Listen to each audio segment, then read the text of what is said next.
Halo saudari-saudara yang dikasihi Tuhan. Terus kita rayakan anugerah kehidupan. Saya akan segera merayakan Ekaristi bersama umat di hari Sabtu tanggal 10 Oktober ini. Firman Tuhan hari ini menarik. Saya ingat kakek saya berpangkat deklas itu. Saya tidak tahu, mungkin tentara Belanda waktu zaman Jepang kira-kira. Tinggi dan besar kakek saya itu. Saya paling kecil di cucu-cucunya itu. Nah, pekerjaannya memang deklas, tetapi ia petani. Dan itu diturunkan pada bapak saya, seorang guru dan juga petani. Maka dunia pertanian itu akrab dengan hidup saya. Itulah kenapa kalau Anda lihat ini, saya menanam di depan halaman kamar saya tanaman-tanaman yang hijau subur dan saya suka. Tuh. Padahal ini sky garden ya, sini hanya tembok begini, lalu saya tambahi besi ke sana supaya bisa untuk tanam-tanam, dan tidak sangat terawat karena banyak saya tinggal untuk banyak hal. Tuh. Nah, aku ingin berpijak dari dunia pertanian untuk mengatakan relasi antara manusia dan Tuhan. Yuk kita ikuti perayaan Ekaristi. Semangat, penuh rahmat. Amin. Ini adalah sakristi, tempat persiapan seorang romo merayakan Ekaristi. Perlengkapan-perlengkapan ibadah disimpan di sini, bahkan ada tabernakel, tempat mentahtakan sakramen Maha Kudus dalam keadaan darurat. Misalnya gereja sedang diperbaiki, dalam atau sedang dipakai untuk acara lain yang bukan rohani dan ibadah, maka sakramen Ekaristi ditahtakan dari gereja yang ada di sana ke tabernakel ini. Tabernakel ini juga untuk persiapan doa bagi para romo. Biasanya romo sesudah memakai pakaian romo seperti ini, kemudian berdoa di depan tabernakel sebelum persiapan Ekaristi. Kurang lebih begitu. Yuk kita ikuti Ekaristi. Saya mau berdoa dulu.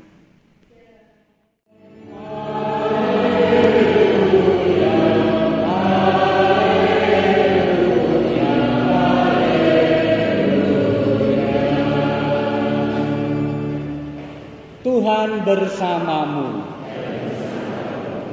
Inilah Injil Yesus Kristus menurut Matius.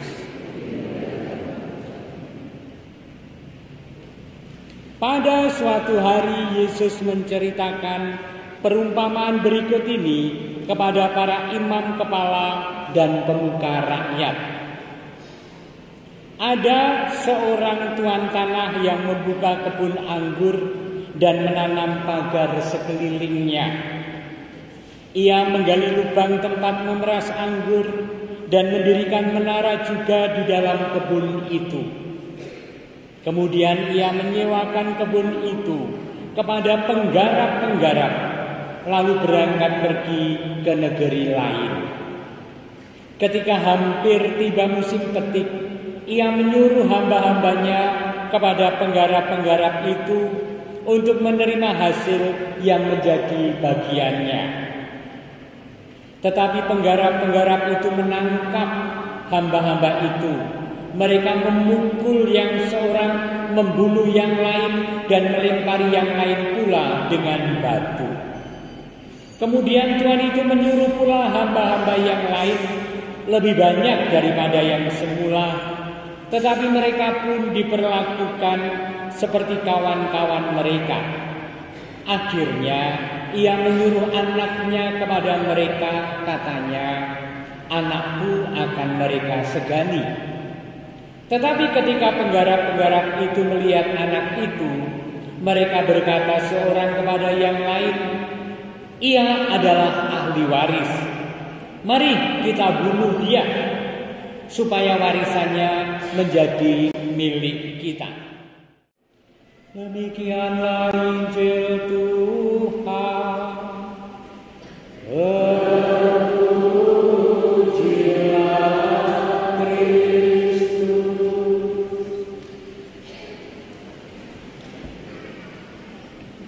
Disebut Jawa bagian selatan itu punya kultur agraris, punya budaya pertanian.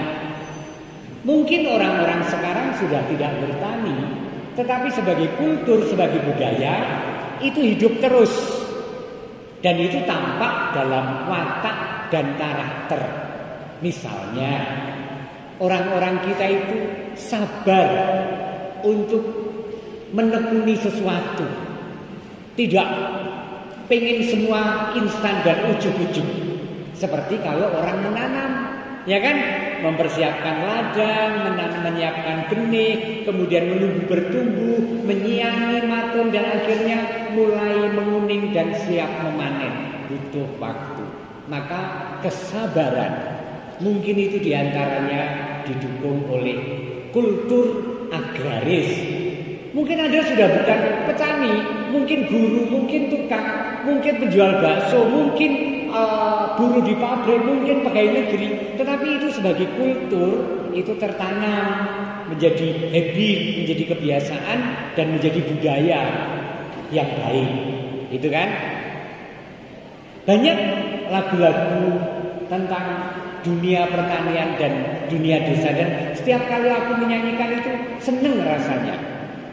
Desaku yang ku cinta, pujaan hatiku, tempat ayah dan bunda dan handai tolanku, tak mudah ku lupakan, tak mudah, selalu ku rindukan desaku yang permai. Gitu kan? Artinya ini senang membayangkan desa, sawah, air, orang-orang bekerja, gubuk, menyenangkan. Memandang alam dari atas bukit, sejauh pandangku lepaskan, sungai nampak berliku, sawah hijau membentang bagai permadani di kaki langit, gunung menjulang berpayung awan, oh indah pemandangan, gitu kan? Nah, saudara-saudara yang dikasihi Tuhan, relasi antara manusia dengan Tuhan tentu saja sangat mudah ketika pengandian dan perumpamaan itu berkaitan dengan dunia kita. Dan hari ini diceritakanlah itu. Pada bacaan pertama diceritakan kekasihku itu mempunyai kebun anggur di lereng bukit yang subur. Ia mencangkulnya dan membuang batu-batunya dan menanaminya dengan pokok anggur pilihan. Ia mendirikan sebuah menara jaga di tengah-tengahnya dan menggali lubang tempat memeras anggur. Lalu ia dinantinya supaya kebun itu menghasilkan buah anggur yang baik. Tetapi yang dihasilkannya ialah buah anggur yang asam. Maka sekarang hai penduduk Yerusalem dan orang Yehuda, adililah antara aku dan kebun anggurku itu. Apakah lagi yang harus diperbuat untuk kebun anggurku itu yang belum ku berbuat kepadanya? Dari pihak Allah, relasi yang dibangun dengan kebun anggurnya, dengan kita umatnya adalah kebaikan, cinta, welas asih, lan dipupuk hidup kita itu didampingi.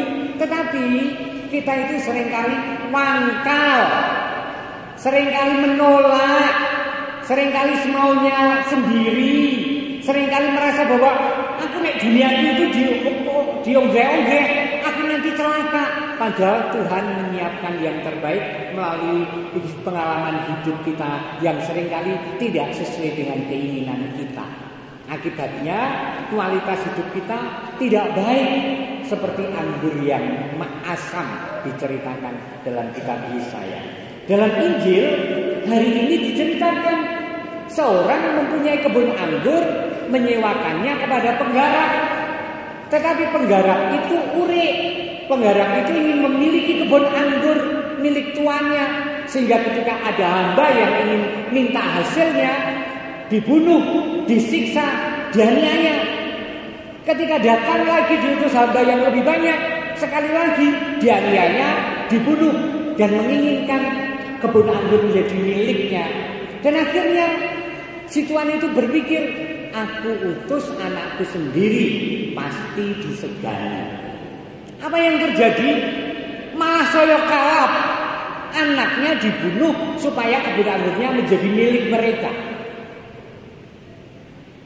Apakah itu menggambarkan relasi kita dengan Allah seringkali?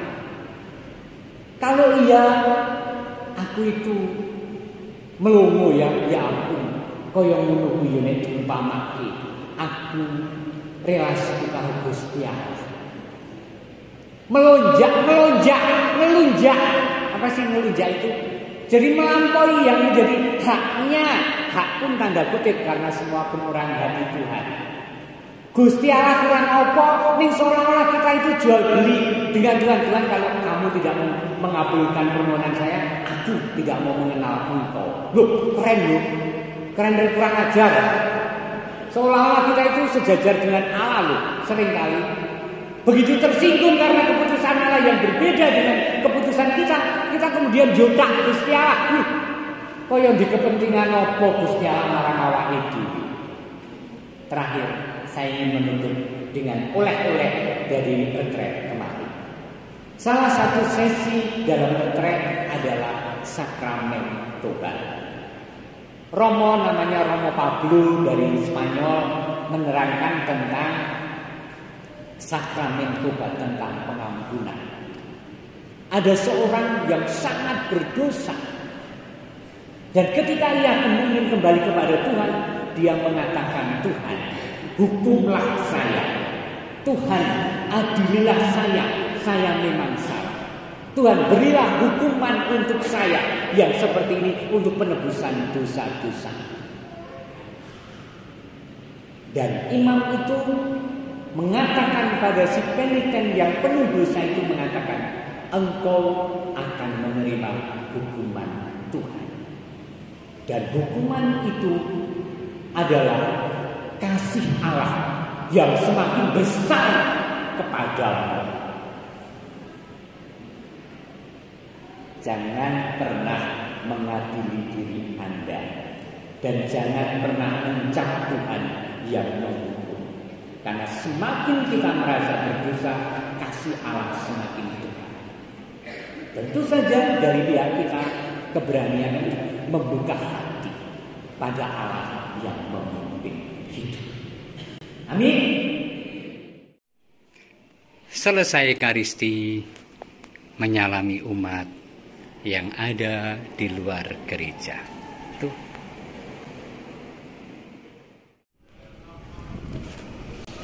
Ale, mari, iya.